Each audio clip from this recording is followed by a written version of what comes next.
Hi everyone, I am Sanchayita. Welcome back to my YouTube channel. আজ আমি নিত্য পূজা সেবার একাদশী স্পেশাল ব্লগ তোমাদের সাথে শেয়ার করছি।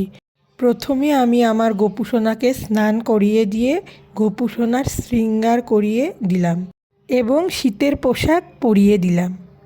রাধা গোবিন্দর পুরানা পোশাক ছাড়িয়ে আমি নতুন পোশাক পরিয়ে স্নানাদি করিয়ে নিলাম। দেখুন আমার রাধা গোবিন্দকে কি সুন্দর লাগছে। এই ড্রেসগুলো আমি মিশোর থেকে অর্ডার করে এনেছিলাম, ভালো এসেছে ড্রেসগুলি। আমি তারপর সিংহাসনটাকে সুন্দর করে ফুল দিয়ে সাজিয়ে নিয়ে সব ঠাকুরকে প্রতিষ্ঠিত করলাম। তারপরে আমি মহাদেবের মাথায় জল ঢেলে মহাদেবের সিংহাসনটাকেও সাজিয়ে নিলাম।